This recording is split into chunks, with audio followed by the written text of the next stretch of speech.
Salutations to that reality in which all the elements and all the animate and all the inanimate beings shine forth as if they have an independent existence, and in which they exist for a time and into which they merge.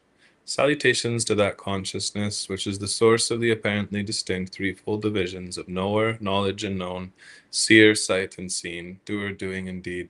Salutations to that bliss absolute, the ocean of bliss, which is the life of all beings whose happiness and unfoldment are derived from the shower of spray from that ocean of bliss. Om, peace, peace, peace to all. Good morning. My cold is clearing up, and my back is slowly starting to feel better. Although if you saw me walk, you'd probably would think otherwise, but it's not so acute, the pain, anymore. Thank God. So, I finished The Mountain Is You by Brianna Wiest. And now we are on to Loving What Is by Byron Katie. So, this book is truly incredible. And her process is called The Work. So without further ado, let's get into it. Also, if you guys are listening to this and you're liking what I'm sharing, I've released a free ebook, audiobook, 30-day meditation challenge, private Facebook group, and the link to the download for the ebook is in the comments there. It's pinned to the top of the comments. So if at any time you're listening to this this stream here, this Read and Sit with Jaro, feel free to download that book and let me know what you think of it. If you have any questions, and yeah, so let's dig right in here.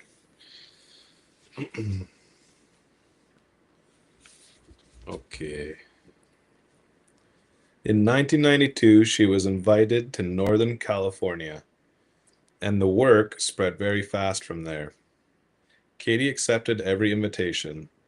She has been on the road almost constantly since 1993, demonstrating the work in church basements, community centers, and hotel meeting rooms in front of small and large audiences, and the work has found its way into all kinds of organizations, from corporations, law firms, and therapists' office to hospitals, prisons, churches, and schools. It is now popular in other parts of the world where Katie has traveled. All across America and Europe, there are groups of people who meet regularly to do the work. Katie often says that the only way to understand the work is to experience it. But it's worth noting that inquiry fits precisely with current research into the biology of mind. Contemporary neuroscience identifies a particular part of the brain, sometimes called the interpreter, as the source of the familiar internal narrative that gives us our sense of self. Two prominent neuroscientists have recently characterized the quirky, undependable quality of the tale told by the interpreter. Antonio Damasio describes it this way. Perhaps the most important revelation is precisely this, that the left cerebral hemisphere of humans is prone to fabricating verbal narratives that do not necessarily accord with the truth.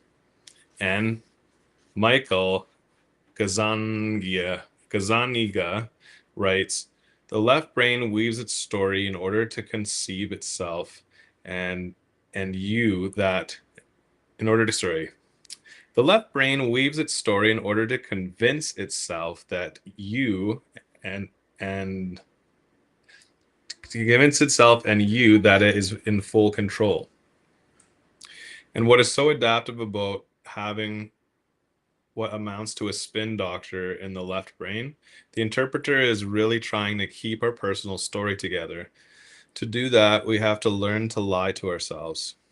This insights, these insights based on solid experimental work show that we tend to believe our own press releases. Often, when we think we're being rational, we're being spun by our own thinking. That trait explains how we get ourselves into the painful positions that Katie recognized in her own suffering. The self-questioning she discovered uses a different, less known capacity of the mind to find a way out of its self-made trap.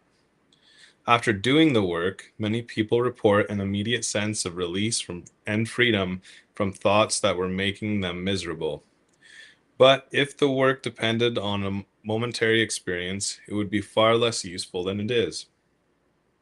The work is an ongoing and deepening process of self-realization, not a quick fix. It's more than a technique, Katie says. It brings to life from deep within us an innate aspect of our being.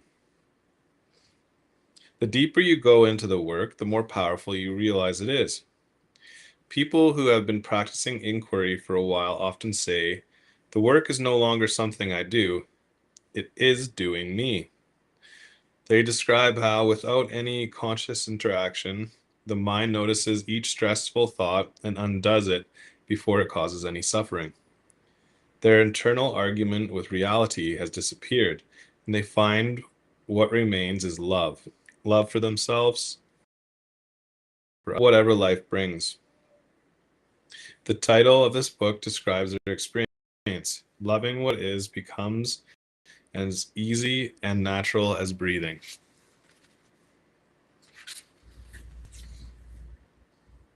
Considering that all hatred driven, hence the mind recovers radical innocence and learns at last that it is self-delighting, self-appeasing, self-affrighting, and that its own sweet will is heaven's will.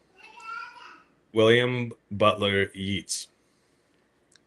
I have waited until now to introduce the four questions to you, because they don't make sense out of context.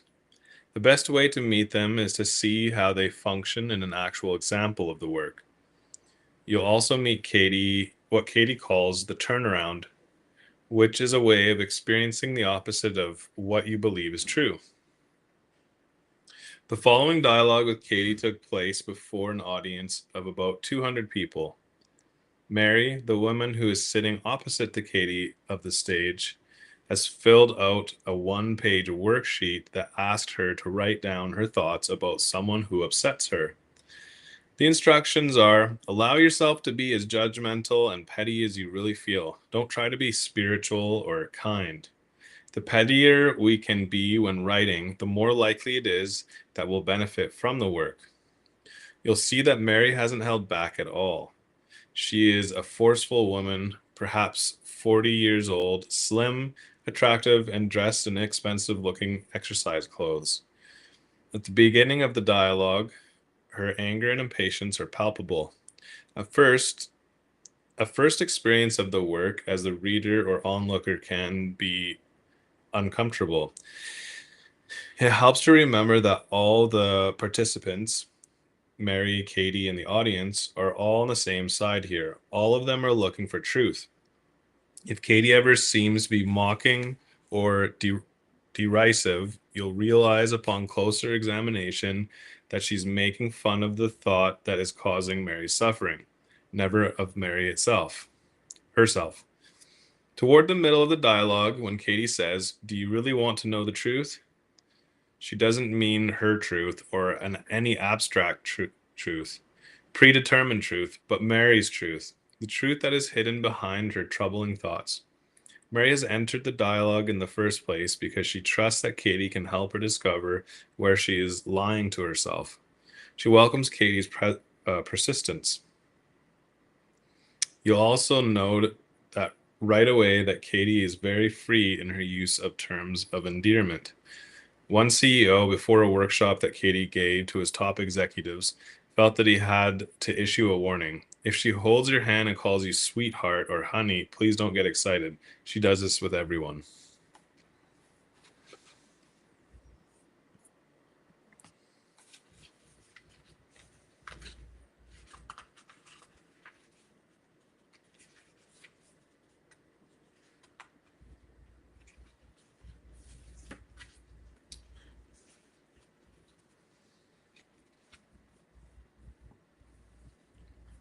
Okay, so I'd love to get into that actual session she has, but goes way beyond the time allotted to each book in the morning.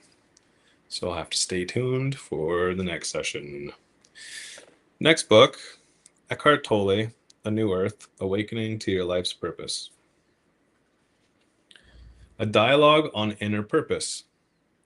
The following dialogue condenses numerous conversations I have had with people who are looking for their true life purpose. Something is true when it resonates with and expresses your innermost being, when it is in alignment with your inner purpose. This is why I'm directing their attention to their inner and primary purpose first. I was having this conversation the other day about, what is true and how to be vulnerable and authentic. And, sometimes we're like, well, if I was to be completely vulnerable and honest and authentic, then I would share how angry or upset or hurt I am. And I think in certain contexts and certain conversations, that is true. But I think the ultimate truth is, if what we're sharing is coming from a place and moving towards a place that is in alignment with our deepest sense of self and what it is we want to manifest. So if we're constantly focusing on how angry or upset or victimized we are and how someone wronged us, then yes, it might feel very true, but true is relative in that sense. It is important to share how we feel about things and to share that we need help and that we've been hurt. But if we stay in that story, then that's what we're perpetuating. So, just reminding me of that here when Eckhart Tolle says something is true when it resonates with and expresses your innermost being, when it is in alignment with your inner purpose. So, if we're thinking that we're being vulnerable and authentic and sharing what's true by expressing all the negative things we're experiencing, then we're just perpetuating that. It's like either speaking from fear or love ultimately. And so this is why I'm directing their attention to the inner and primary purpose first. I don't know exactly what it is. I want some change in my life. I want expansion. I want to be doing something meaningful, and yes, I want prosperity and the freedom that comes with it. I want to do something significant. This makes a difference in the world. But if you ask me what exactly I want, I would have to say that I don't know. Can you help me find my life's purpose? Your purpose is to sit here and talk to me, because that's where you are and that's what you're doing.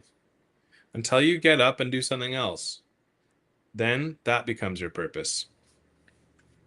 So, my purpose is to sit in my office for the next 30 years until until I retire or get laid off. You are not in your office now, so that's not your purpose. When you do sit in your office and do whatever you do, then that is your purpose. Not for the next 30 years, but for now. I think there is some misunderstanding here. For you, purpose means what you are doing now. For me, it means having an overall aim in life. Something big and significant that gives meaning to what I do. Something that makes a difference. Shuffling papers in the office is not it. I know that.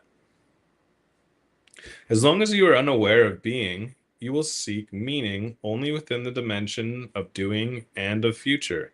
That is to say, the dimension of time. And whatever meaning or fulfillment you find will dissolve or turn out to have been a deception. Invariably, it will be destroyed by time. Any meaning we find on that level is true only relatively and temporary. For example, if caring for your children gives meaning to your life, what happens to that meaning when they don't need your help and perhaps don't even listen to you anymore? If helping others gives meaning to your life, you depend on others being worse off than yourself so that your life can continue to be meaningful and you can feel good about yourself. If the desire to excel, win, or succeed at this or that activity provides you with meaning, what if you never win or your winning streak comes to an end one day, as it will? You would then have to look to your imagination or memories, a very unsatisfactory place to bring some meager meaning into your life. Making it, in whatever field, is only meaningful as long as there are thousands or millions of others who don't make it. So you need other human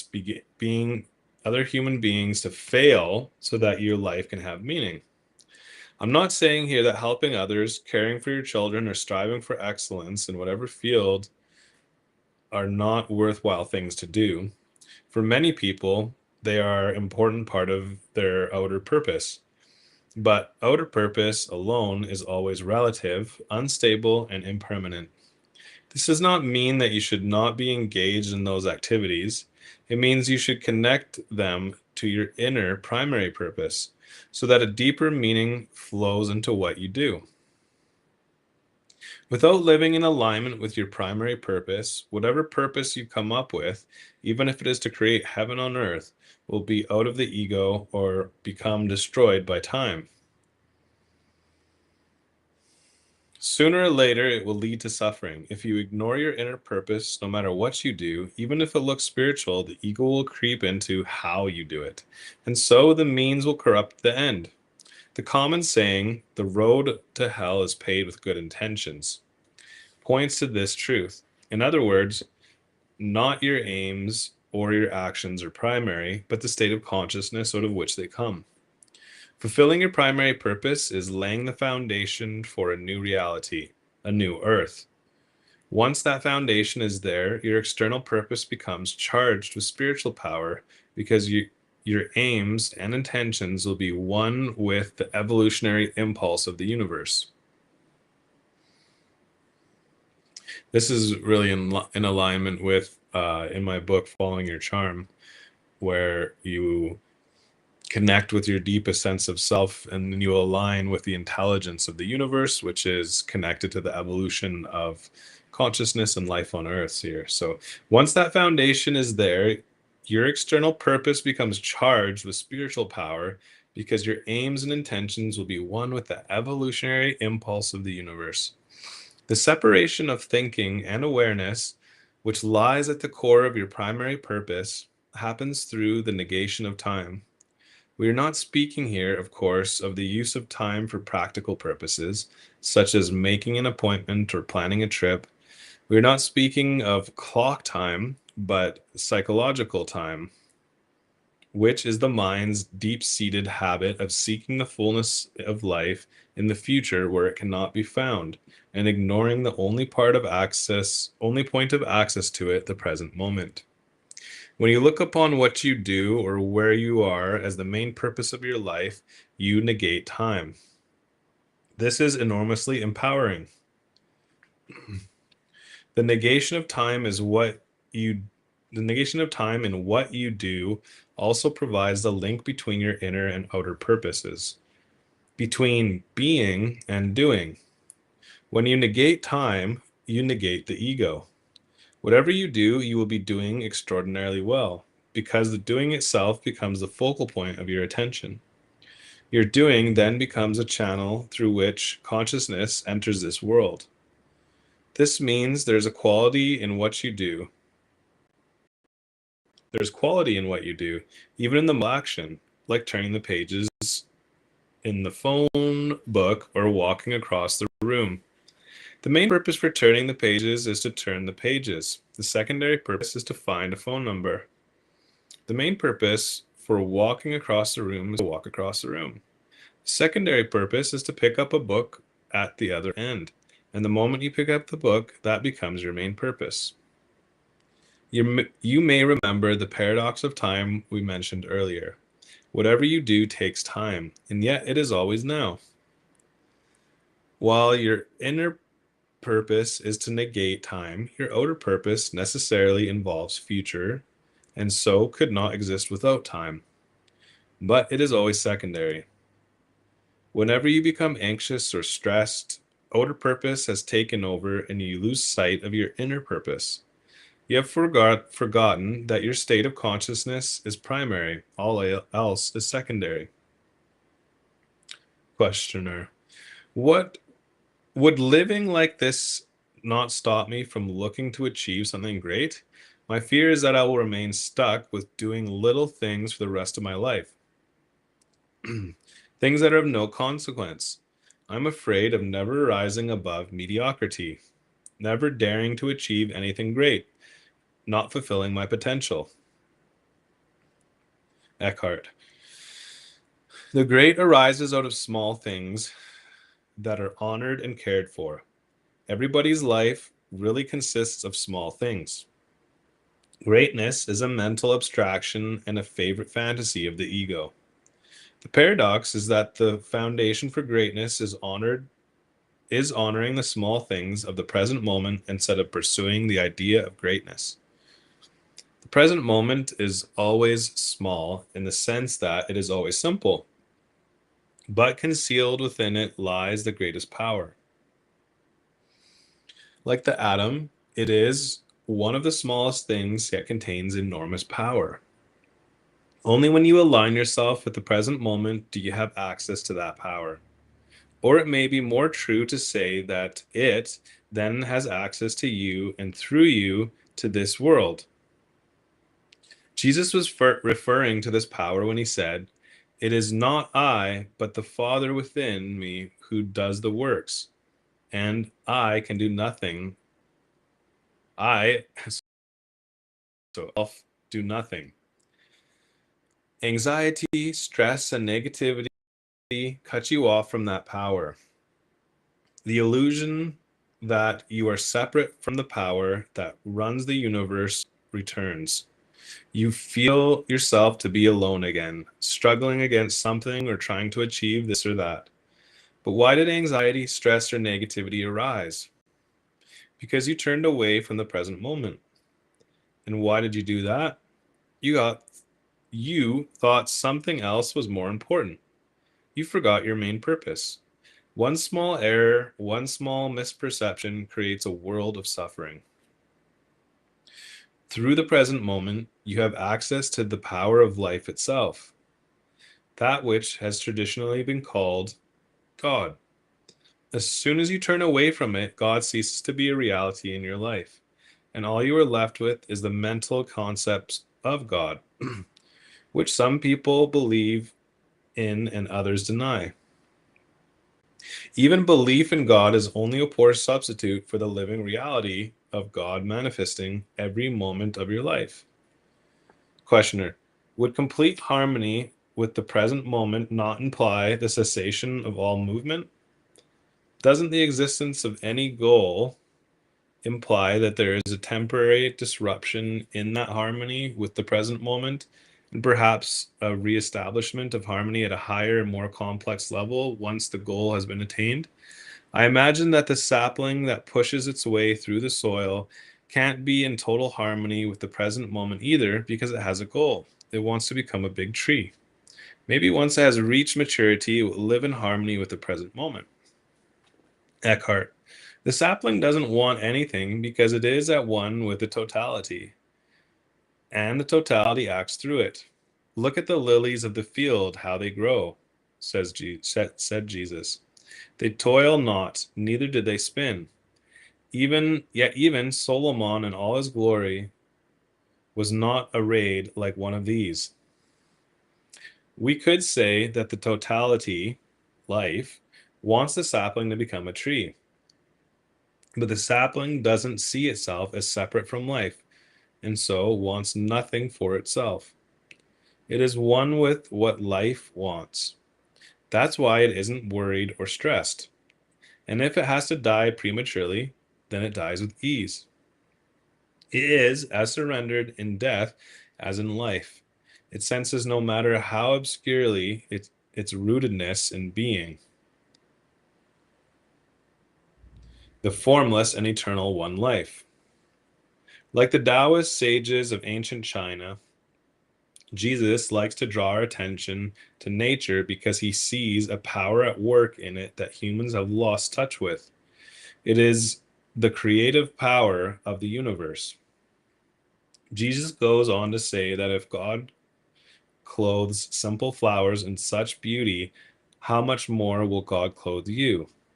That is to say, that while nature is a beautiful expression of the evolutionary impulse of the universe, when humans become aligned with the intelligence that underlies it, they will express that same impulse on a higher, more wondrous level. So be true to life by being true to your inner purpose. As you become present and thereby total in what you do, your actions become charged with spiritual power. At first, there may be no noticeable change in what you do, only the how changes.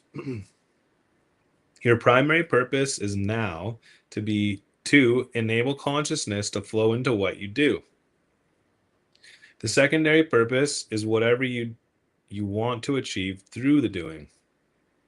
Whereas the notion of purpose before was always associated with future, there is now a deeper purpose that can only be found in the present through the denial of time.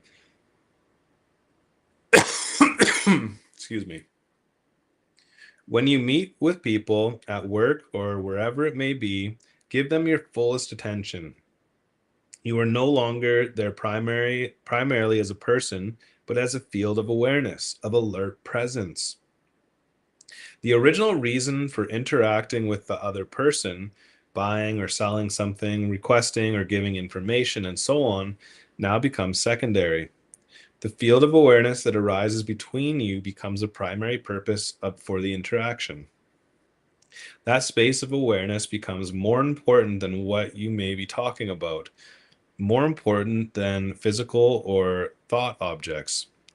The human being becomes more important than the things of this world. It does not mean that you neglect whatever needs to be done on a practical level. In fact, the doing unfolds not only more easily, but more powerfully when the dimension of being is acknowledged and so becomes primary. The arising of that unifying field of awareness between human beings is the most essential factor in relationships on the new earth. Questioner, is the notion of success just an egoic illusion? How do we measure true success? Tole, the world will tell you that success is achieving what you set out to do. It will tell you that success is winning, that finding recognition and or prosperity are essential ingredients in any success. All or some of the above are usually all byproducts of success, but they are not success. The conventional notion of success is concerned with the outcomes of what you do. Some say that success is the result of a combination of hard work and luck, or determination and talent, or being in the right place at the right time. While any of these may be determinants of success, they are not its essence. What the world doesn't tell you, because it doesn't know, is that you cannot become successful. You can only be successful. Don't let a mad world tell you that success is anything other than a successful present moment. And what is that? There's a sense of quality in what you do, even the most simple action. Quality implies care and attention, which comes with awareness. Quality requires your presence. Let's say that you are a business person, and after 2 years of intense stress and strain, you finally manage to come out with a product or service that sells well and makes money. Success? In conventional terms, yes. In reality, you spent 2 years polluting your body as well as the earth with negative energy, made yourself and those around you miserable, and affected others you never even met. The unconscious assumption behind all such action is that success is a future event, and that the end justifies the means. But the end and the means are one. If the means did not contribute to human happiness, neither will the end. The outcome, which is inseparable from the actions that led to it, is already contaminated by those actions and so will create further unhappiness. This is karmic action, which is the unconscious perpetuation of unhappiness. As you already know, your secondary or outer purpose lies within the dimension of time, while your main purpose is inseparable from the now and therefore requires the negation of time. How are they reconciled? By realizing that your entire life journey ultimately consists of the step you are taking at this moment. There is always only this one step, and so you give it your fullest attention. This doesn't mean you don't know where you're going, it just means this step is primary. The destination is secondary. And what you encounter at your destination once you get there depends on the quality of this one step. Another way of putting it, what the future holds for you depends on your state of consciousness now. When doing becomes infused with the timeless quality of being, that is success. Unless being flows into doing, unless you are present, you lose yourself in whatever you do. You also lose yourself in thinking as well as in your reactions to what happens externally. Questioner, what exactly do you mean when you said you lose yourself? The essence of who you are, Eckhart Tolle. The essence of who you are is consciousness. When consciousness, you, becomes completely identified with thinking and thus forgets its essential nature, it loses itself in thought. When it becomes identified with mental, emotional formations such as wanting and fearing, the primary motive forces of the ego, it loses itself in those formations. Consciousness also loses itself when it identifies with acting and reacting to what happens. Every thought, every desire, every action or reaction is then infused with a false sense of self that is incapable of sensing the simple joy of being and so seeks pleasure and sometimes even pain as substitutes for it. This is living in forgetfulness of being. In that state of forgetfulness of who you are, every success is no more than a passing delusion. Whatever you achieve, soon you will be unhappy again, or some new problem or dilemma will draw your attention completely. Questioner, how do I go from realizing what my inner purpose is to finding out what I am supposed to do on an outer level? Eckhart, the outer purpose varies greatly from person to person, and no outer purpose lasts forever. It is subject to time and then replaced by some other purpose. The extent to which dedication to the inner purpose of awakening changes, the external circumstances of your life also varies greatly. For some people, there is a sudden or gradual break with their past, their work, living situation, relationships, everything undergoes profound change. Some of the change may be initiated by themselves, not through an agonizing decision making process, but from a sudden realization, or recognition that this is what I have to do. The decision arrives ready made, so to speak. It comes through awareness, not through thinking.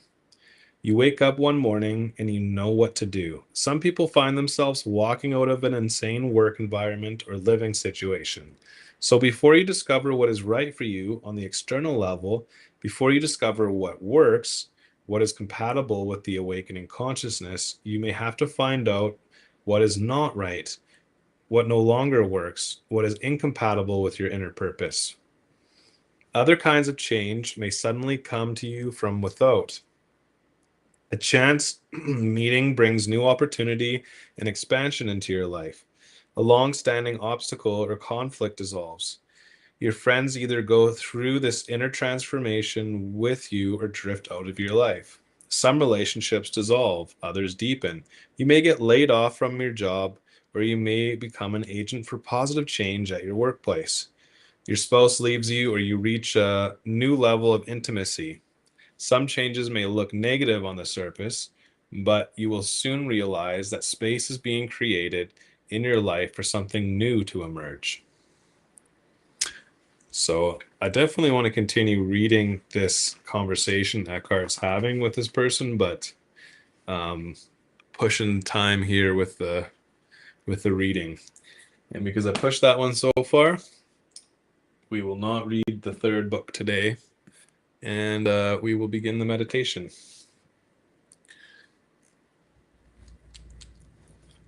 So meditation will begin by finding a nice, comfortable seated posture that is ideally stable and enjoyable, stable and relaxing. In the Yoga Sutras of Patanjali, he says, Stira Sukham Asanam. Asanam is your posture, and Stira is steady, and Sukham is enjoyable or sweet. So our posture should be steady, sweet, and enjoyable as much as possible. Like, for instance, right now, I have a bit of a back problem that's going on, or challenge, you could say, and it's going right into my hip, and it's quite painful, but I can still find a spot where I can sit with it and just observe it and be okay with it. So the idea is that we're not laying down. Lying down invites sleep.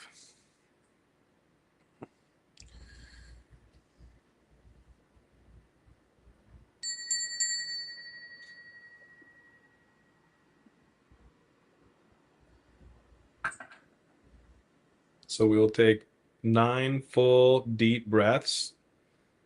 We will breathe in for the count of 3 and breathe out for the count of 6.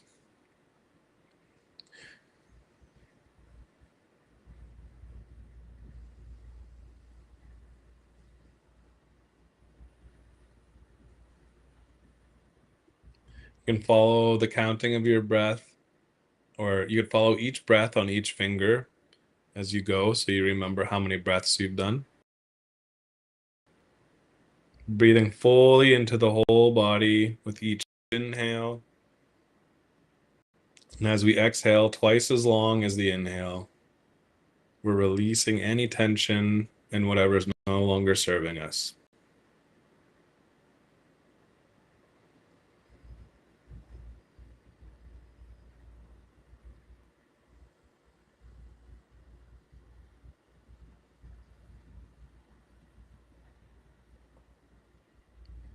Inviting each breath as if, and enjoying each breath as if you're sipping nice cool water on a hot day, really inviting the life-giving quality of each breath into the body.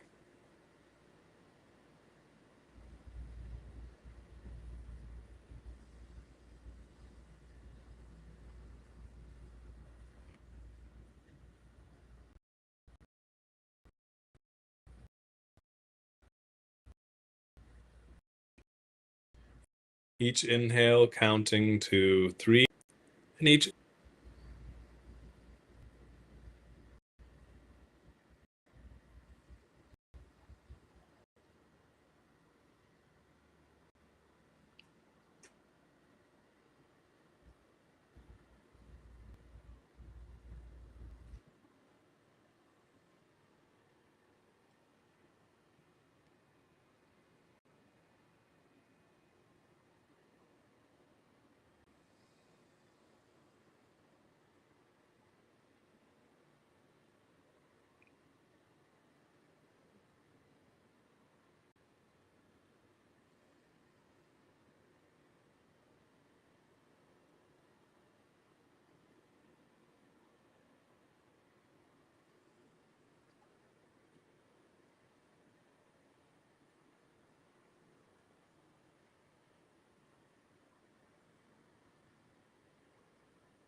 Just allowing your breath now to rest naturally.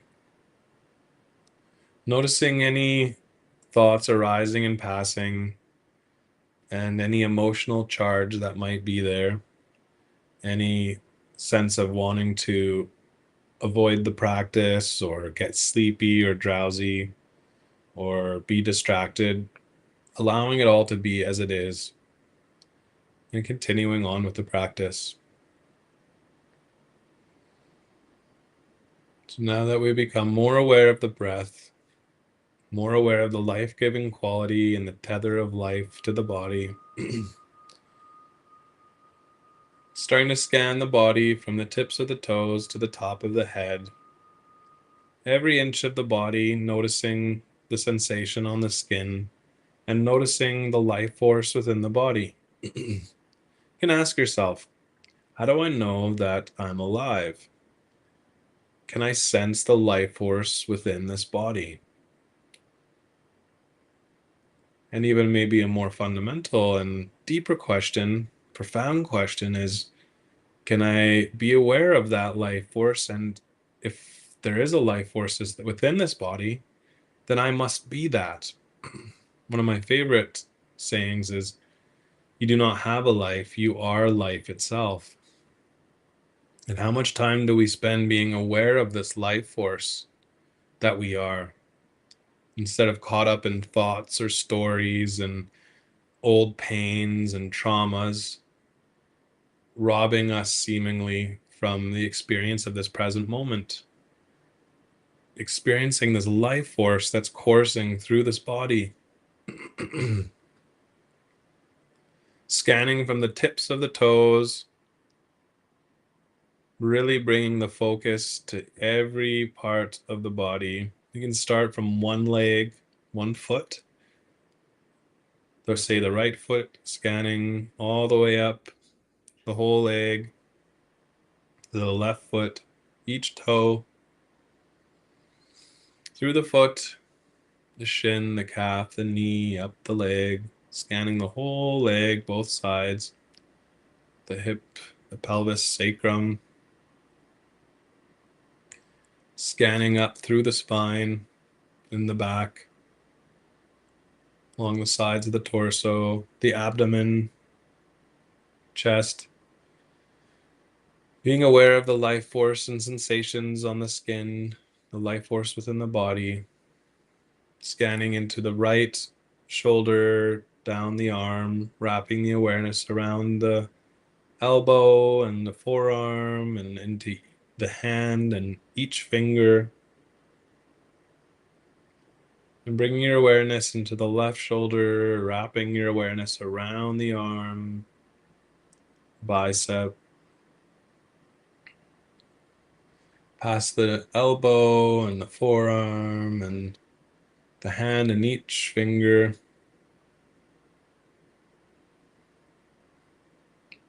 And scanning the neck, the back of the neck, sides, the front. Being aware of the sensation of clothes or the hair resting gently on the neck, the temperature of the air. And aware of the back of the head, the side of the head, ears, your chin, cheeks, your lips and nose,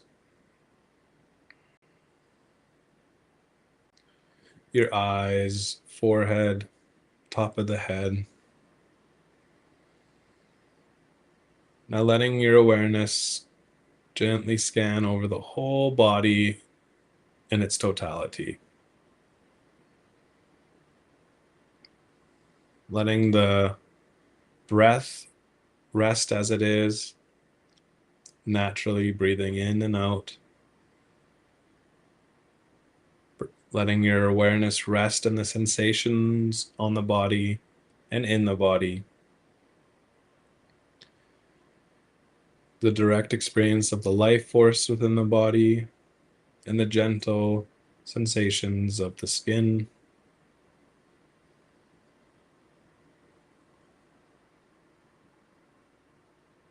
Giving yourself permission to enjoy being in this body, noticing the sweetness of each breath,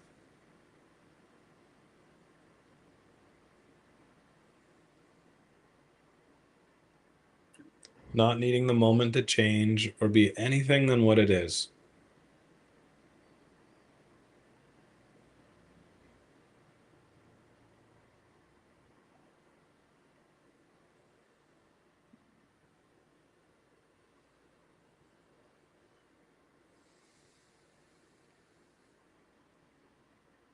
And becoming aware of the sensation of taste. Not necessarily what you're tasting, but the sense itself. Notice that as you rest your awareness and your attention into the sense of taste, it almost becomes a whole world unto itself. Just like any of the senses that we focus on, if you focus completely there, all the other senses seem to drop off. And so your awareness, focusing their consciousness and attention into one sense at a time,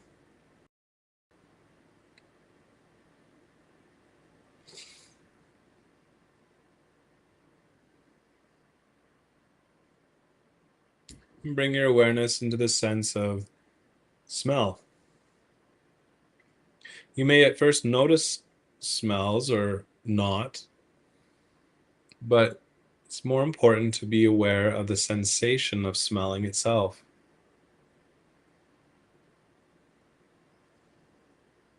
Not labeling or judging or needing anything to be any other way than it is.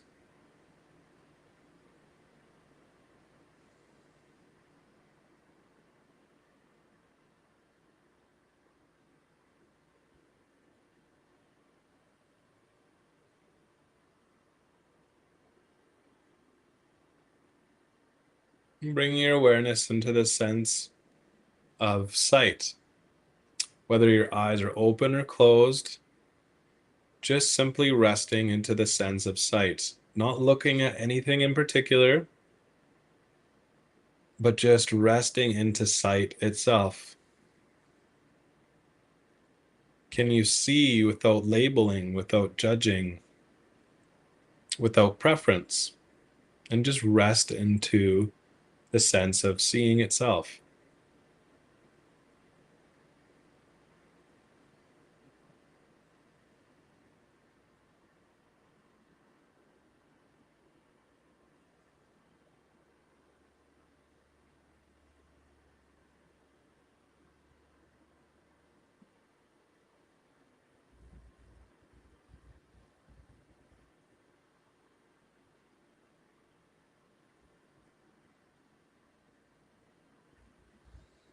Now resting into the sense of hearing. First of all, you might notice the sounds in the environment, the sounds of the house or the fridge or the people moving around, the sounds of the outside world. More specifically, just resting into the sense of hearing itself. Noticing any tendencies to judge or have preference and just letting them rest, come and go. Noticing that all preferences arise and pass, but hearing remains.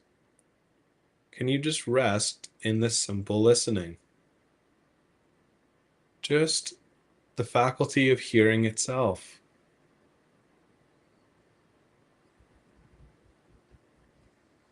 And notice that as you rest into the sense of hearing, it is like an entire world unto itself. And if you completely rest into listening, the sense of smell or taste might completely dissolve. So each of the senses are like or portals into entire worlds themselves. And yet you still are there.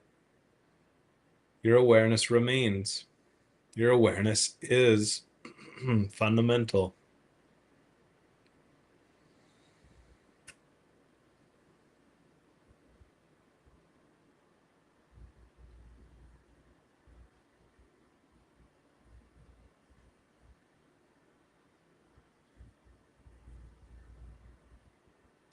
The light of awareness shines through each of the senses, which illuminates the sense objects themselves.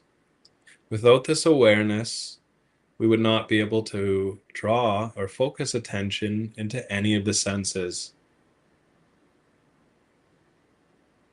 Notice that the senses and their objects arise and pass within the purview of the light of consciousness, of awareness itself.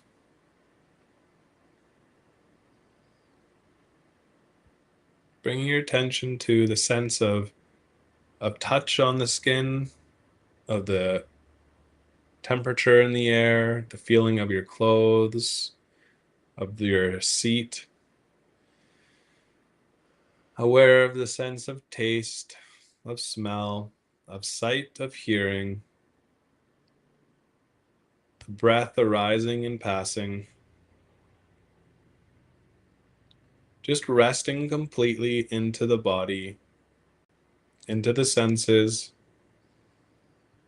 into the breath, allowing it all to be just as it is, not falling asleep and not avoiding it, not needing it to be any other way than it is, not chasing the sense objects, not pushing them away, just simply resting your awareness into the body in its totality.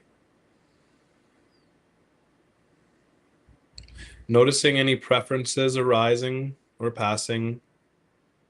Notice any thoughts, imagination, memories.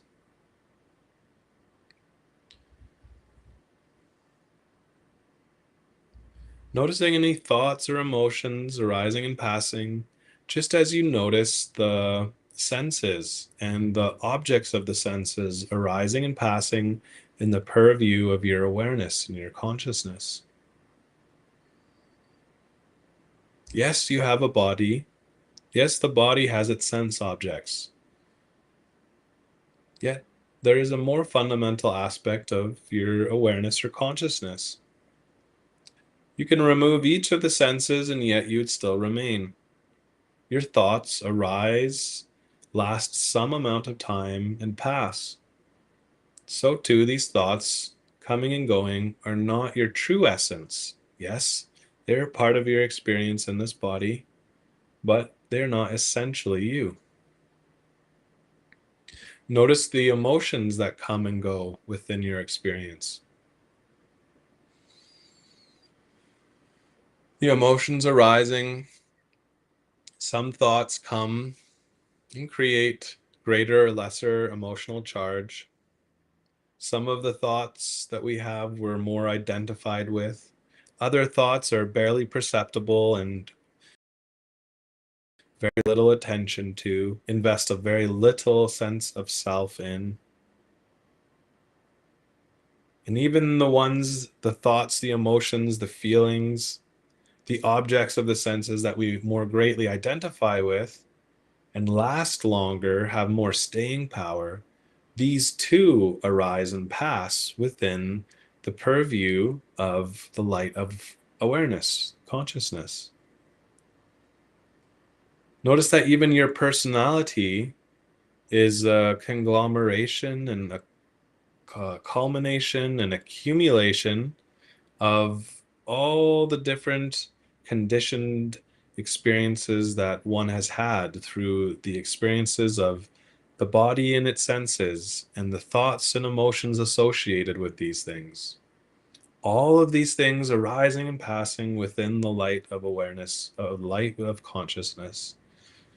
Again, all the thoughts, all the emotions, all the sensations all come and go within this field of awareness, of consciousness. Not to negate the experiences in the body, the thoughts we have, our relationships,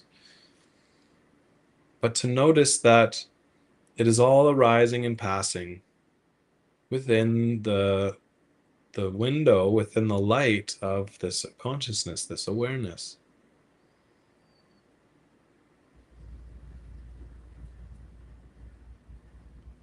And one could say that love is an openness Love is unconditional. Love is the ability to be with what is in its entirety. And love is very much similar, if not synonymous, with this awareness, this consciousness, this field of spacious awareness that holds all things, all experiences, just like the sun shining on all things.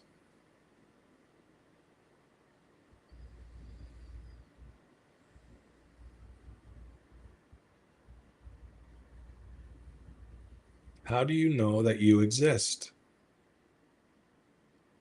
Are you in there?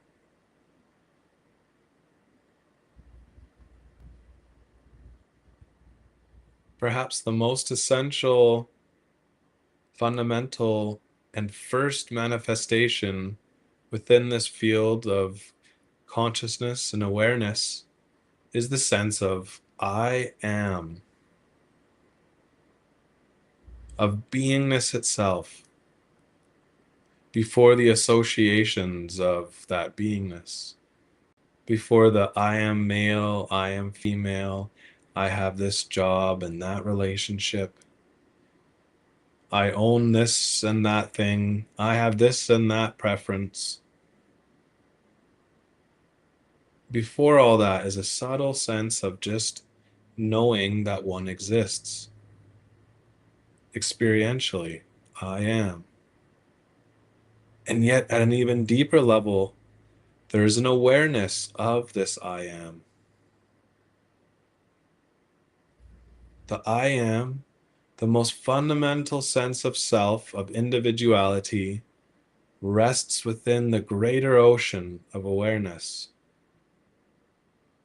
Yes, each drop is a drop from the ocean, but is also inseparable from the totality, from the ocean of awareness itself.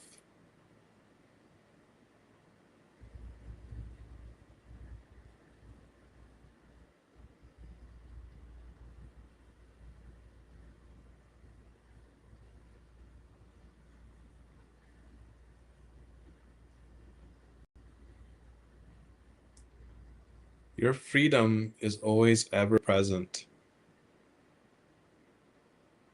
You are freedom itself. All the thoughts and emotions and sensations arise and pass within your vast infinite field of awareness. All the clouds coming and going within the open sky, and yet the sky, its nature, its essence remain unaffected.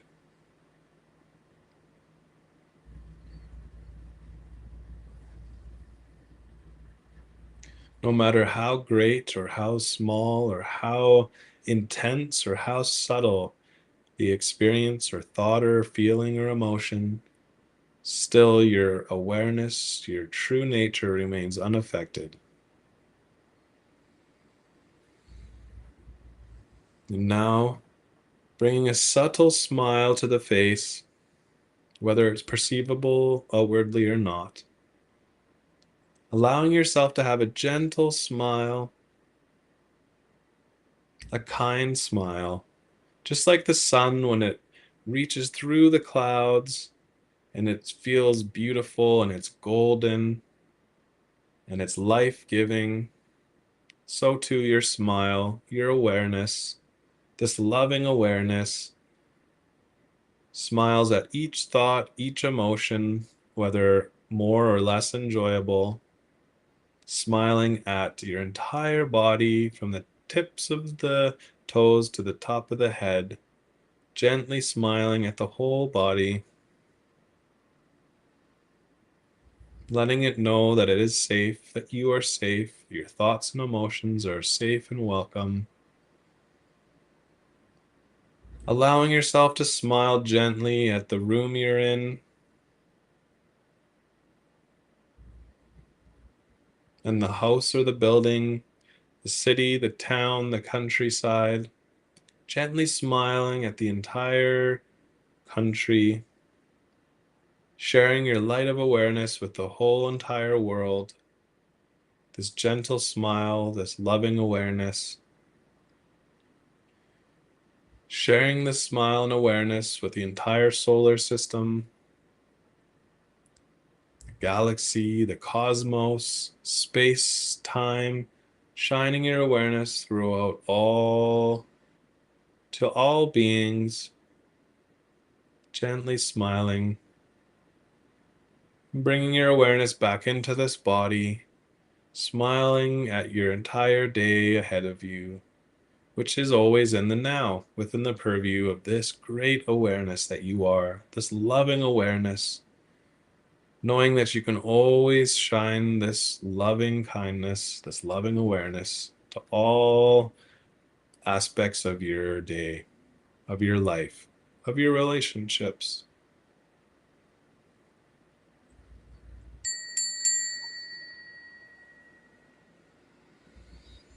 एक ओंकार सतनाम करता पुरख निर्भव निर्वैर अका मूरत अजूनी साहिबं गुर प्रसाद जप आद सच जुगाद सच हे भी सच नानक होसी भी सच. Om, peace, peace, peace to all. Thank you so much for joining today's Read and Sit with Jaro. I hope you have a wonderful day and a wonderful weekend. Also, if you have not already, please download my free ebook called Following Your Charm. I have an audiobook as well, the Following Your Charm, available on YouTube, hopefully eventually on Spotify. Join the 30-day meditation challenge, the private group on Facebook. And yeah, have a wonderful day.